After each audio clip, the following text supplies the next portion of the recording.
Hello students, so we begin with a new chapter called pair of linear equations in two variables. In 9th standard we only studied about linear equations in two variables, but here we study pair of linear equations in two variables. So let's write down a pair of linear equations in two variables. So we will have a1 x plus b1 y plus c equal to 0, and you will have a2 x plus b1 y plus c equal to 0. So you'll have such equations wherein a1 b c are actually coefficients, and a1 is coefficient of x, b1 is coefficient of y.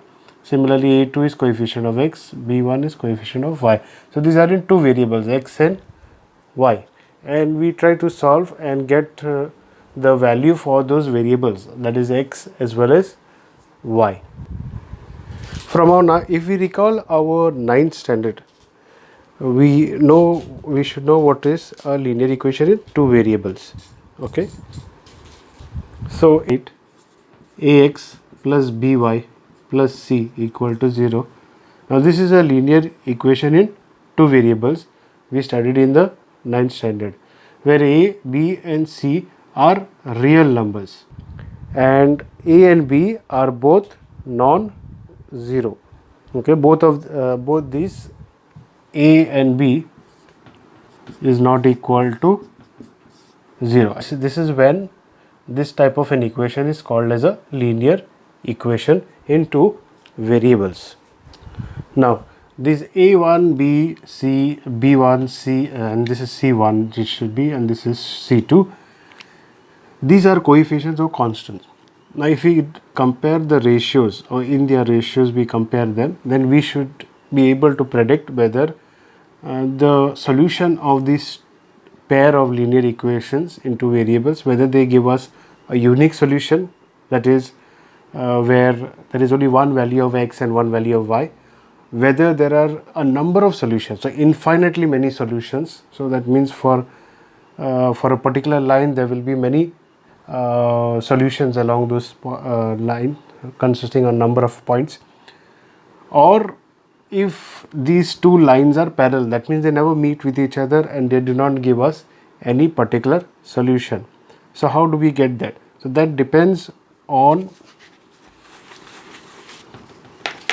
three situations, you can see. So if we say in the first case a1 upon a2 is not equal to b1 upon b2. In the second situation, a1 upon a2 is equal to b1 upon b2 is equal to c1 upon c2. And the third situation is where a1 upon a2 is equal to b1 upon b2 but not equal to c1 upon c2. So three different situations can arise, giving you the possibility of three. So when a1 upon a2 is not equal to b1 upon b2, here we get a unique solution. Okay, here we get a unique solution for x and y, and the pair of linear equation are said to be consistent. So for a particular you will get only a particular value for x and y. That means only one value for x and one value for y. There won't be more than one.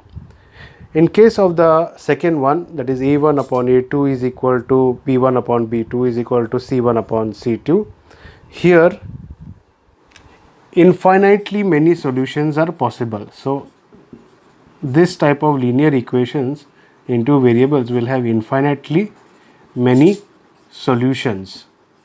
Okay, so these infinitely many solutions, these type of linear equations are said to be dependent. Okay, why they are said to be dependent is because each equation or each coefficient is, the equations are dependent on each other, and such are also consistent. So they are dependent and consistent. And in the third one, okay, such when the ratios over here are like this, wherein A1 upon A2 is equal to B1 upon B2 but not equal to C1 upon C2.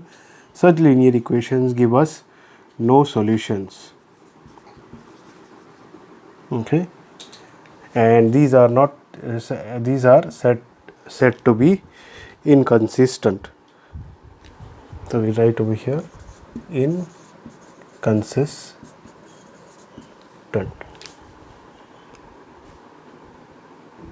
So comparing the ratios of coefficients of these linear equations, we can say whether a particular pair of linear equation will give us a unique solution which is consistent, or whether it will give us infinitely many solutions, okay, or whether they will not give us any solutions. So this is the algebraic way of actually finding out whether a pair of linear equations gives us one solution, many solutions, or no solutions.